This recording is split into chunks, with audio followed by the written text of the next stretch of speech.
Corporation, the 4A Corporation, and the City Council. I'd like to open the meeting with a prayer.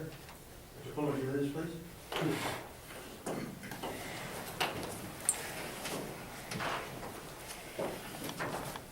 Our Father, we thank you for this day.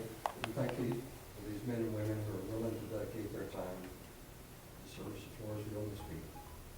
We ask that you would guide us in our decisions, and you have wisdom to make the proper decisions. In Jesus' name I pray. Amen. And other presidents. pledge allegiance to the flag of the United States of America and to the republic for which it stands, one nation, under God, indivisible, with liberty and justice for all. Under the Texas flag, I pledge allegiance to thee, Texas, one state, under God, one and indivisible.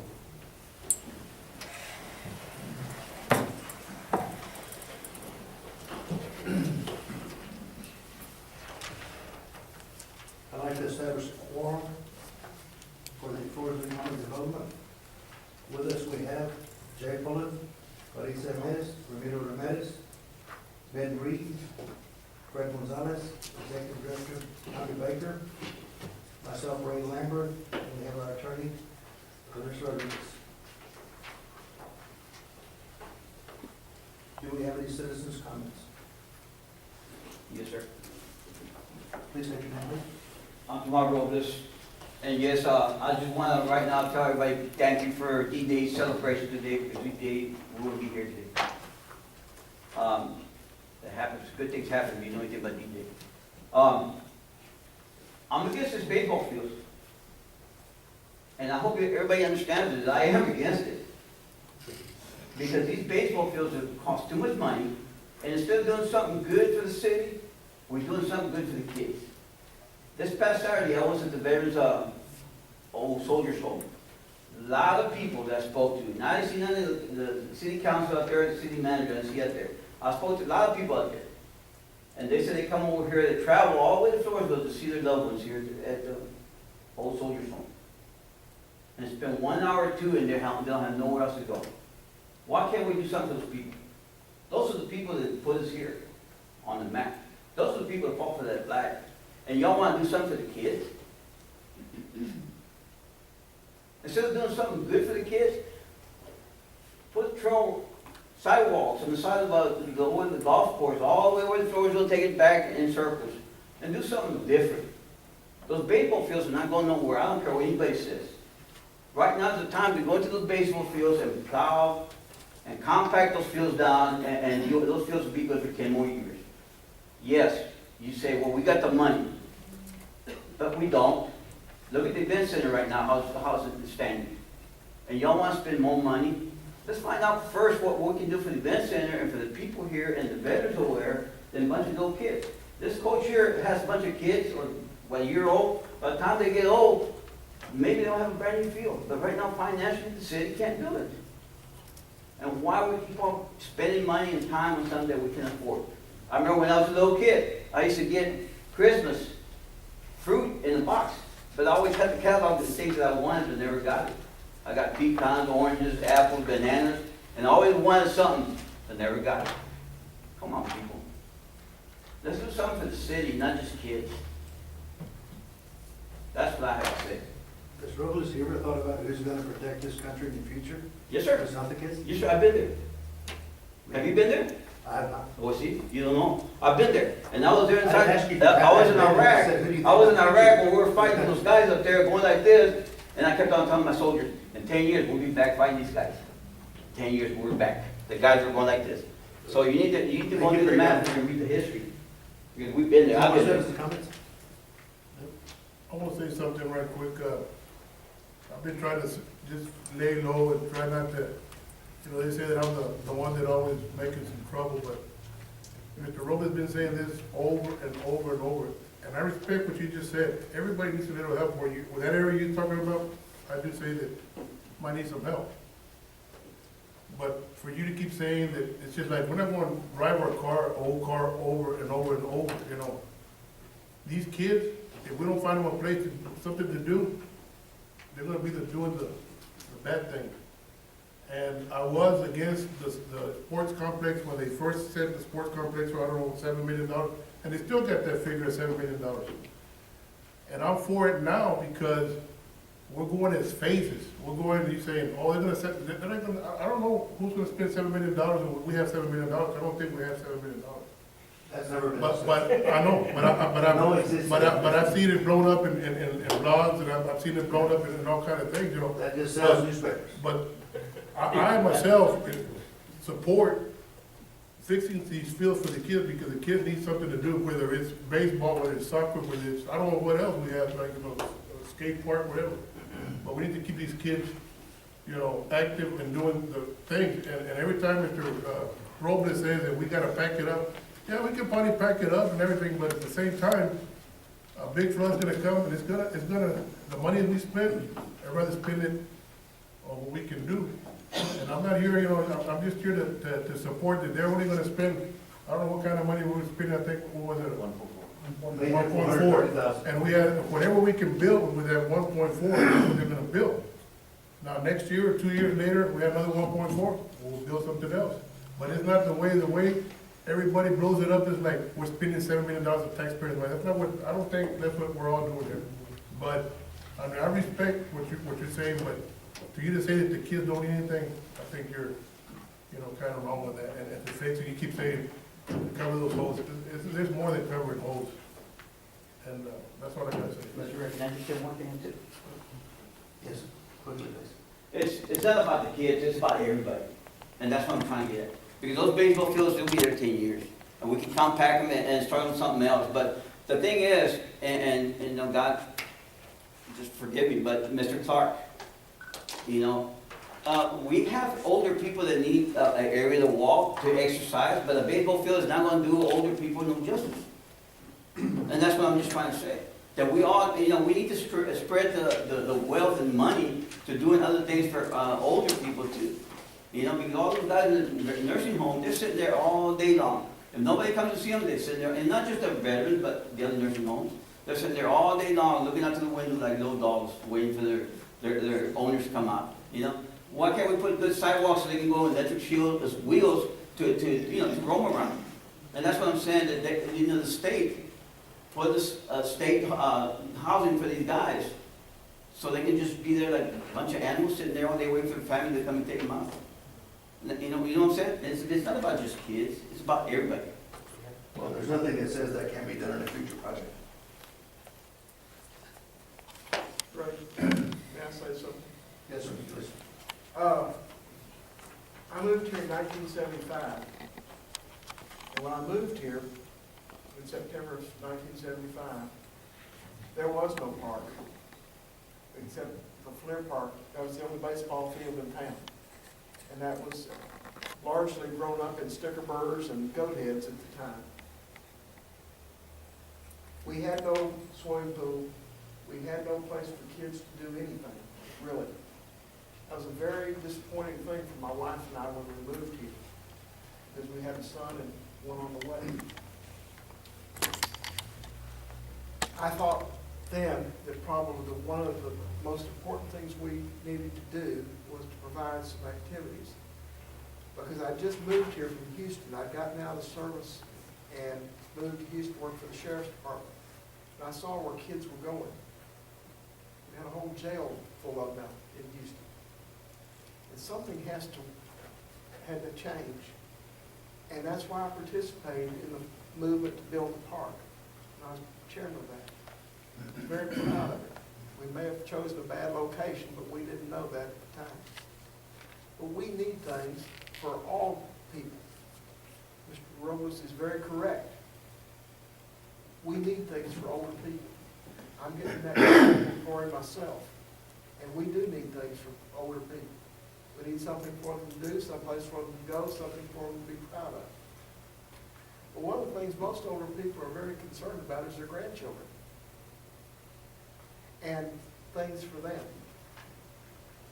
Because that's why they went to the service, that's why they fought, and a lot of them died, a lot of them were injured. Because they were doing things for they wanted to see a better world for their children. I don't see a reason why we can't address both things. There needs to be things for adults, elderly people. There needs to be for handicapped people. We need to have something in our community for everyone. That's what we're all about. And we can do that if we put our mind to it and work at it. And that's all, and I fully agree with Mr. Robles that we need to provide for those people. But I want you to know that it can be done, and we need to have a vision in our mind to provide for everyone. That's all I have. Thank you, it's a very good point. Any more comments, council? I'll just say that we started this project, talked about it for 10 years. We started in 2006, talking about the needs of the community. Our population has tripled since that park was built. And you can go out there to the lily fields and you'll see 5 or 6 temporary fields that are set up to fit the growing population of the teams. We see this as an opportunity to serve the needs of the community, but also, I personally, and I don't know how the rest of the boards feel, but I also see this as an opportunity to bring people into our community, to host Little League tournaments, 2 or 3 day tournaments that people stay at our hotels, eat at our restaurants, and make this an opportunity for economic development. I've been out of select ball and club sports for a few years now, but there's 2 gentlemen in the audience, Mr. Herndon and Mr. Pfluger, can address that, and they can tell you what the impact will be to Floresville. They might not have exact figures, but as participants in those leagues, they'll tell you what they see in the towns that they visit. So I think this is an opportunity for us. Thank you. Would you like to share some of those comments with us? Like, just ideas about what we could expect? I'll go ahead and speak up. Please. My name is Garrett Herndon. I'm basically a lifelong resident of Floresville. I've been involved in Little League for several years, served as treasurer, president, a board member. I have not been involved with Little League for the past couple of years, but I do have 2 boys that do play baseball. Well, one does, my other is focusing on golf now. And past 3 or 4 years, we've been playing select baseball. And I would like to go back and keep a running tab of money I put down on travel, hotels, meals, gas, things of that nature. Right now, my son plays with a team out of Austin. So we go to Austin quite often to go play up in Round Rock. In fact, this week we're about to go to Houston and play baseball, which I would give anything for my son to have that opportunity. At the same time, it would also be nice that we would have something locally to where I can jump in my car, go 5 minutes down the road, play a game and come home. And I tell you what, those tournaments are money makers. Those parking lots are filled. You have games going from 9 o'clock in the morning till probably 8 or 9 at night. Just to walk in the door to go watch a kid play is $8 a day. Now, that varies from tournament to tournament, depending on what organization puts these things on. So you've got your gate fee, you have your tournament fee, and you have your concessions. Couple that with the hotels that will be occupied, the restaurants. There's some money to be made, but if we don't have the facilities to do this, then, you know, with our current situation, it's not feasible to have those types of things locally, and I think it's a shame that we don't, but, you know, we put our mind and money to it, and we can all agree, and I think it would be a good thing for the community. So in your opinion, it would draw people, correct? It would, I'm telling you, I can't tell you how many tournaments I've been to, and those parking lots are full. Those stands are full, you have people coming out to support their kids, their grandkids. You know, I'm a baseball fan, I love baseball. You know, my son will be graduating in 3 years, and if he's blessed to be able to play in college, great. If not, then he'll move on. But, I mean, I have a nephew that plays baseball that's entering junior high. And how great would it be that he could be one of the first ones to play on a new field? You know, my son that's a sophomore probably won't have that opportunity. And I'm just thinking down the future for Coach Kruger's child. I know he has a young son that, you know, may play baseball one day, and all the little ones. And baseball is growing. You know, I know Floresville is basically a football town, and there's nothing wrong with the game of football. I love watching a good football game. But, you know, I wish we were as passionate about baseball as we were football. And there's been a growing trend past several years that a lot of kids are going Little League to play select ball. And so they're going to San Antonio, they're going to Austin, they're going to Pleasanton, they're going to Houston, they're going to Dallas. So, you know, if we have the facilities like that, you know, Floresville could offer, you know, something like that. In addition, you can have adult softball leagues, things like that. So there's opportunities for those fields to be used year-round rather than just during the spring and summer and just sit there idle during the winter. I think it's unlimited opportunity once it's there. It is. Mr. Ruby, you have any comments? Yes, my name is Jason Pfluger. I'm the head baseball coach here in Floresville. I'm here foremost for my son. I have a 1-year-old son. My goal is when he gets to play baseball, he has some nice fields to play on. I played on those same fields 30 years ago, and we've actually lost a field since when I was a kid and played where the pavilion is when you first enter to the right. There used to be another field right there. So we're actually another field short right there.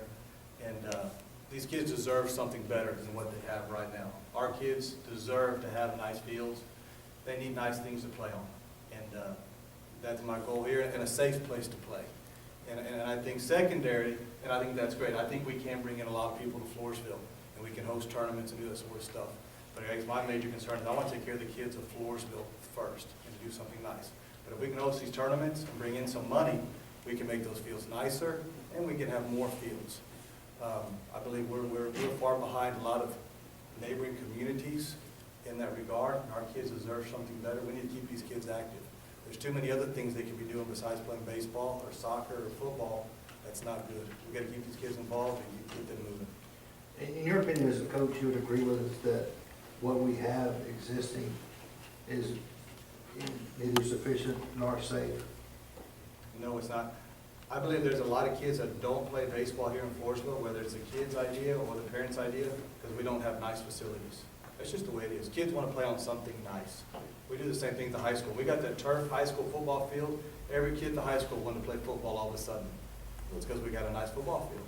And that new gym was built, the same thing happened. I think if we got some new baseball fields out there, you'd see a lot more kids want to play. Parents are getting their kids involved. I think sure things would help. Great, I appreciate your comments. Would y'all like any more comments from anyone? Mr. Reed. Now, Mr. Reed. These guys are just like the media. And no offense, but let's take a broad across. I mean, because we're open, this guy can tell you right here, we're open and all that stuff, it brings a lot of people too. But we're not talking about open arenas. We're not talking, I mean, we need to do a big umbrella, not just a little one. Because give me a front loader and I'm going to fix the baseball field for you for free. You give it to me, and I'm going to fix it for free, and I can tell you that kids. Well, it hasn't been done yet. Because the city's not putting no investment, they're not investing in it. You said you would do it. Yeah, but they don't want to invest into it because they don't want it, because why are y'all taking care of the fields when the city should be taking care of it? Well, engineers have declared those fields. I'm sorry? Engineers have declared those fields. No, they haven't. They just said the $100,000 they could get the fields back up. They didn't say nothing about the fields are going to slide into the river.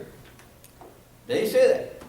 And that's what I'm saying. Right now is not the time to come up with a good plan and have a good plan for the city.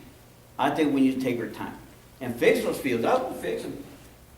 I won't fix it and I'll maintain them because when I was in the military, I was a sport director up there.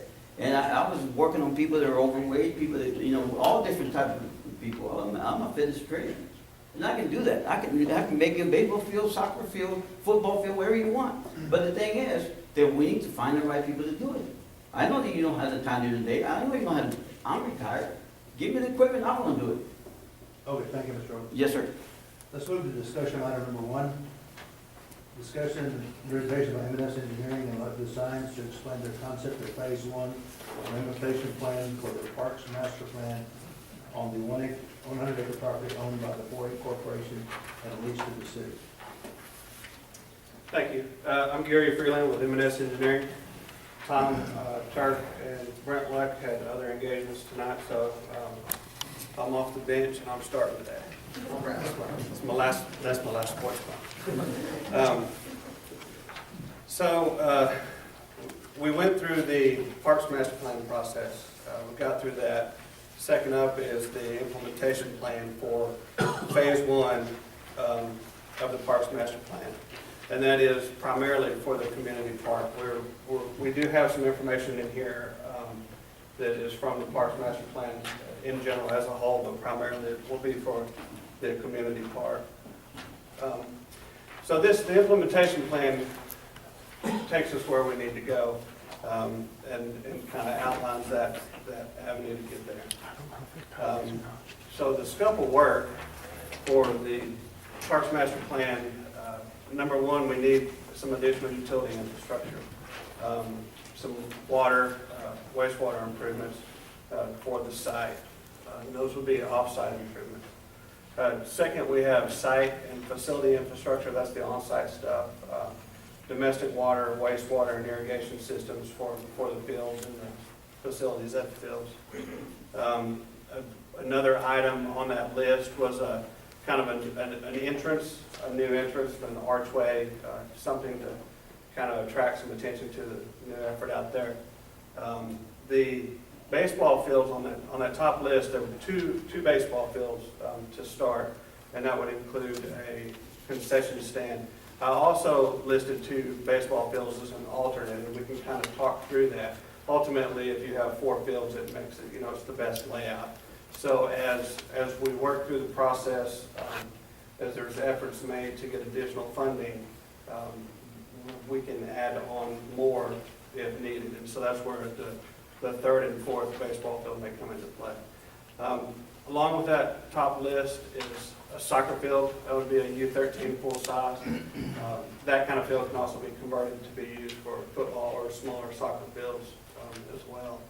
And then a playground, some sort of playground was on the top list of items, and then sidewalks and walking paths to get around through all these facilities. So as I'm going through this, if there's any questions or anything like that, I'm open. I'm all about coordination through the process. So if we have any questions as we go through here, please feel free to interrupt me.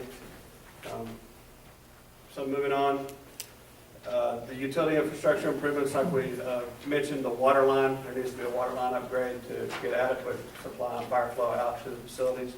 That is an extension from about Highway 181 to the event center. That would also require a TechDOT permit to install that water line. We have a sanitary sewer. Existing on site, we have sanitary sewer manhole kind of at the southwest side of the event center. There's a manhole there that we've preliminary conversations with the design engineer of that infrastructure. So there's capacity in that system to tie into to serve the sports complex and sports fields. In addition, we need to extend 3-phase electric for any kind of site lighting, concession stand. There's currently 3-phase electric near the driveway, kind of coming in by the city parking pool in that area. And then phone, cable, and internet as needed for the facilities on the site. I have a question. Yes. What's the timeline on this infrastructure improvements? So the timeline for all of this, we'll talk about it in a few slides from now, but I guess the information we've been told is somewhere about November for a start date. And so all of that infrastructure would come as the design process is going through for the sports field. So it'd have to get online prior. Thank you. On the site itself, obviously we have site grading, we have stormwater management. Any kind of increase in impervious cover, we want to mitigate any additional stormwater runoff or flows. Accessibility and sidewalks, we need to make sure that we have facilities out here that are accessible, ADA compliant, handicap accessible, and that's all the way through the parking from the concessions, all the sports fields in the past, and all the walkways. The existing event center parking, we're proposing to utilize that. currently for the improvements. That creates about a quarter-mile walk from the existing parking to the fields in the back as we have them in the site plan, which is subject to change. Also with that, the site improvements is a concession stand and a restaurant facility that would generally be, preferably be located in and around the baseball quadplex there. Project management, so this overall project and project management for the implementation of the Parks Master Plan as a whole, anything less than about $50,000, is recommended to either do in-house or do by task order. And that's not just for items here, but if we're looking at maintenance improvement at the existing facilities as well, and that's something that would be managed by the city of Floresville. Anything over about $50,000 will go out for bid, public process. And then obviously, we have folks out there that are willing to donate time and materials or services. There's an avenue or method for that. If the city would choose to accept any of that help from outside source, you want to make sure that they're a capable, qualified organization.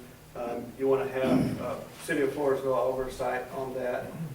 You want to make sure they're working with standard plans, specifications, and details, and that there's some kind of contractual agreement for the performance of all that work as well.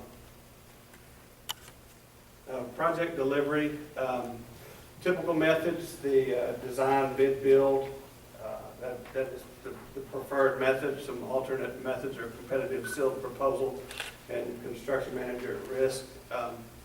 The other methods don't necessarily provide any benefit. The design, bid, build kind of creates the most competition in the bid process, and typically you can see lower prices through that.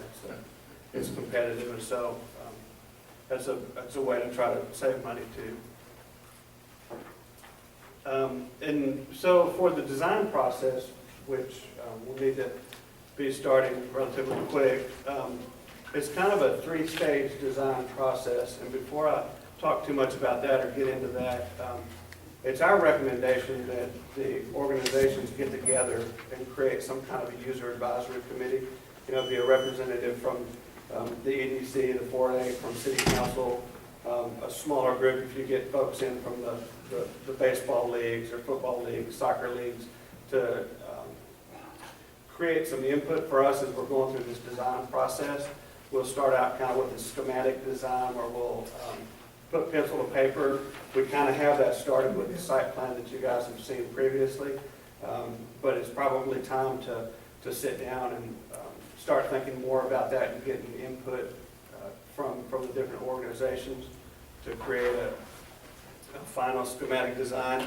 Once we get through that process, the design development, that's where we'll go through and move the design to the next level, where we're starting to get all of the core needs and requirements. We'll identify whether or not you want to have site lighting and fencing and stuff like that, but maybe we're not identifying the colors of the poles at this point. But the main product is starting to come to shape through the design development.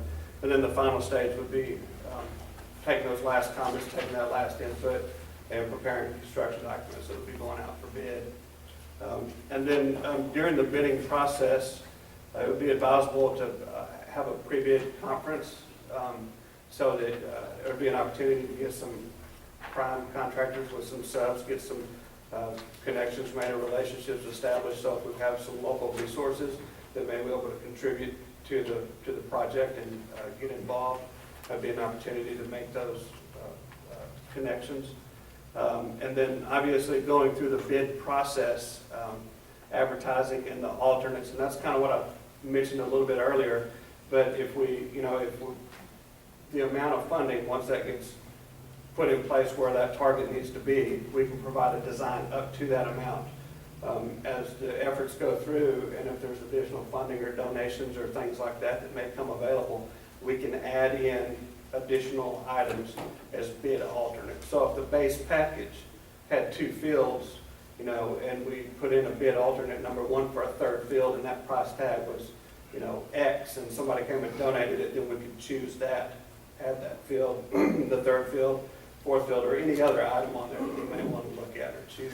So like, say you do the price at X, and then it comes in and it's far lower, can you add on more then? Like, say you're gonna put like 100,000, and the bid comes in at 50,000, and so you would say, okay, what can you do for another 50,000, they can come Exactly. rebid more of the project, or more of the phases, future phases into that. That's right, and so that's kind of, you know, we'll create the base package. We'll do our best to come in with the cost estimate, but, you know, depending on what level of effort you get from the contractor, they may come in well under our estimates, you know, and exactly as you said, if we put together a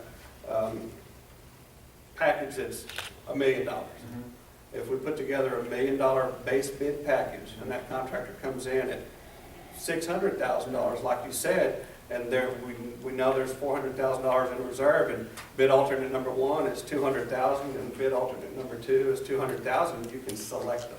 Okay, So it gives you that opportunity, right, to add in those facilities depending on how competitive those bids are, or if you find additional funding. Any more questions on that? I have a question. Sure. On the design and everything, is there any way that we could go see a familiar design as we're putting it on, like, okay, there's one in San Antonio, there's one that's gonna look like this? Sure. Because, I mean, you know, we did some improvements here lately, and I was, you know, not satisfied to those standards. And we learned by that mistake, but we don't want the city, Absolutely. you know, to go through that phase and say that, oh, wow, well, this and that, you know. Let's go and see it first, more or less. Sure. You know what I mean? Absolutely, and I'll follow that with, Pleasanton has a tournament quality facility I've seen it. that's relatively nice. And that, you know, Victoria? so What about Pearson? those would be some of if you kind of wanted to see and get an idea, that's what you can look at. Before we take that final vote. That's right. And I encourage, you know, for us to go and see one. Right. And, you know, and if you go and you look at that and you want more, we can put it on the list, or if you go, hey, we don't need all that, we can take it off. But, I mean, that's part of the process, kind of moving from the design development, you know, into the construction documents. That's where we're really kind of fine tune everything. Gives you an opportunity to take stuff off the table, put it back on. So, absolutely, that's a good question. We've learned by mistakes. Experience. Thank you. All right. Timeline. So the design timeline, we're estimating to be about 4 months. Advertised bid and award about 2 months. And then construction on those facilities for about 6 to 12 months. Once those fields are constructed, you know, it's recommended to have about a good solid growing season to get all the turf established. So ultimately, you could be 24 plus months out before being utilized. You know, once again, we understand that this process, you know, wants to get underway, and so those would be some items to be considering in that. So where we put this, we need to talk about the land. And so currently, as we all know, the 4A owns this land, and there'd be some kind of a joint agreement, a lease agreement, or something like that that would be coordinated with the parties to be able to construct these facilities out there at the current location. Purchase, lease, 50-year, you know, there are several methods for that. Maintenance is a conversation that we've had. What we've estimated in the initial phase of construction is about 1 to 1.5 people for maintenance. A couple of ways you can do that. You know, if you get a peak busy season, you can hire in some help to get you through that process. Hired in a subcontractor through the city of Floresville. Or you could do that maintenance in-house, and even share that with some of the local organizations and facilities that may volunteer and help out, but, establish some guidelines and some requirements for those folks. This is a table that kind of talks about the maintenance and some preliminary budget amounts for the parks plan in general, since we're talking about that. Our preliminary figures and estimates, budget-wise, roughly about $350,000, and that's for the city-wide facilities, and that's about 8 people. The community park phase 1, probably about $50,000 annually to start up with some equipment costs. Like I said, 1 to 1.5 people for maintenance out at that facility. May I ask a question? Yes, sir. Is the city council prepared, and they all have adequate funding, they will make a commitment to provide that level of maintenance? Henrietta? Can you answer this? It's going to depend on the budget workshop and how the council has decided to allocate those funds. As you are receiving this information for staffing, we are receiving it as well. And we'll take it under recommendation and bring it forward to the council during our budget workshop. So when will we have an answer to that question? Well, we're going to start our budget workshop at the end of this month, and we'll know by the end of our fiscal year, which is September 30th. So we'll know October 1 during your budget process as well. But it is something that we've asked M&S to provide so that we have adequate numbers so that we can look at that and budget accordingly.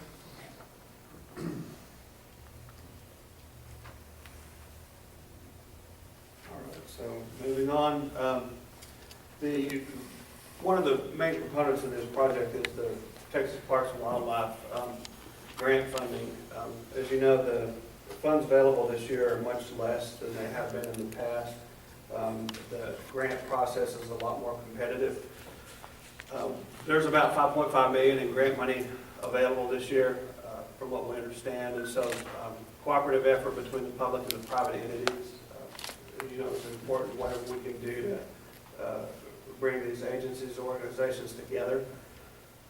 Public entities, FEDC, 4A, City of Floresville, Floresville ISD, Phelps, those are all examples of the public entities. Private would be like the Parks Foundation, the private sports leagues, and those, and then any kind of fundraising, foundations or private donations would be a private source.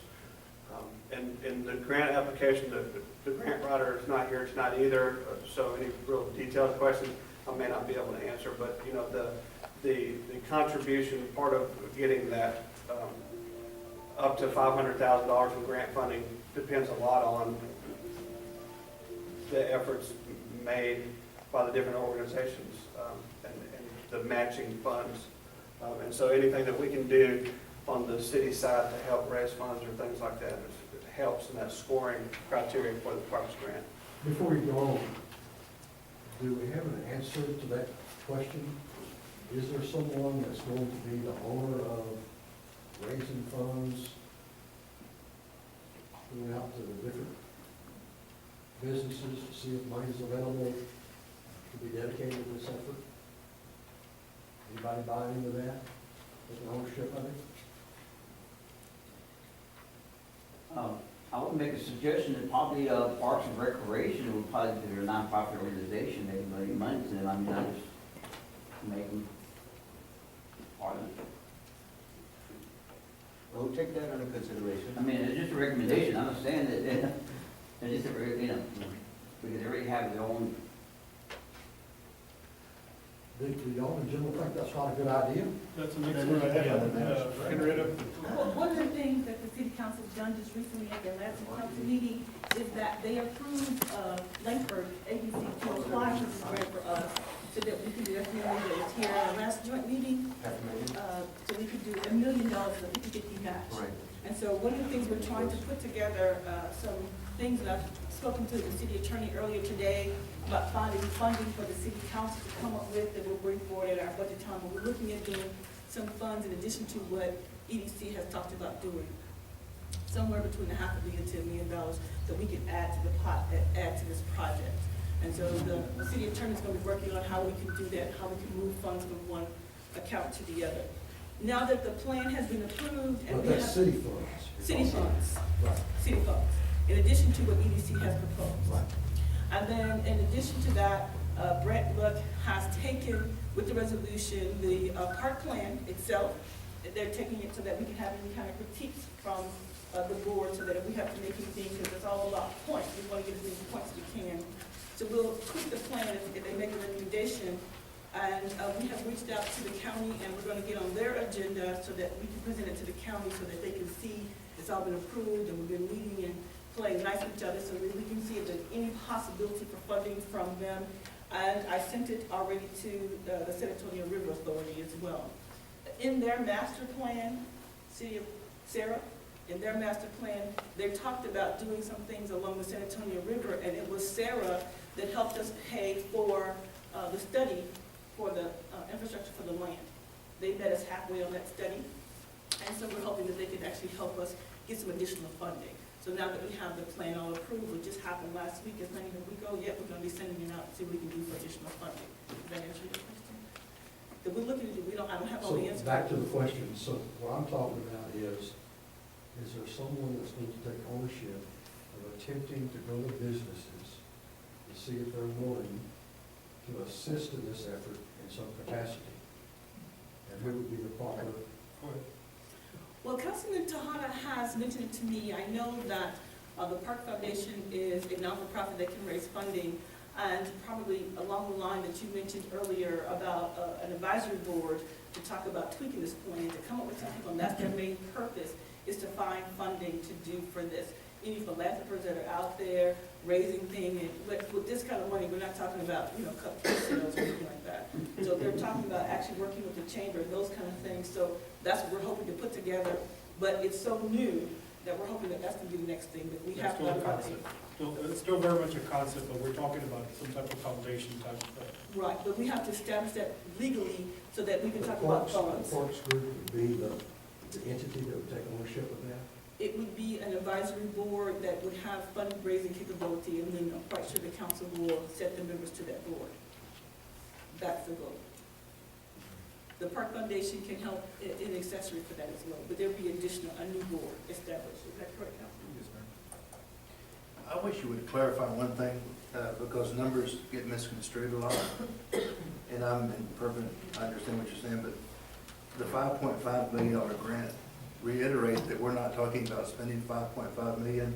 There's only that much money available through the grants, and we're not gonna do a $5.5 million project, because that will be the first thing on the street tomorrow morning. Correct. Yeah, the $5.5 million are the funds available through the Texas Parks and Wildlife Department for all applicants. We can apply it to happen.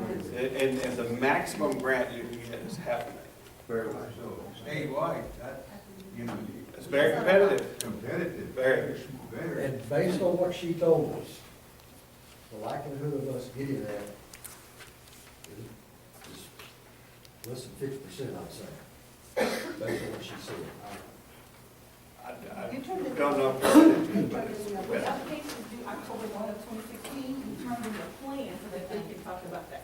Now, just with the $5.5 million, it's not for the entire state, because Texas is kind of big, but it's also for the small community our size. There's a special part of that grant is to talk about small communities. Not necessarily, we're not going to be competing with San Antonio, because we're not going to win. But it's for the small communities of our size. And so it is competitive bid, so for the small communities like our size, not like San Antonio or Houston, but our size, they have $5.5 million. So it's only 11 little cities like Bimbo, Texas, and San Diego, But the Texas. other little cities will have to do what we did. I mean, last year could have been better, it was less competitive and better, but we weren't ready. We hadn't positioned ourselves to be ready.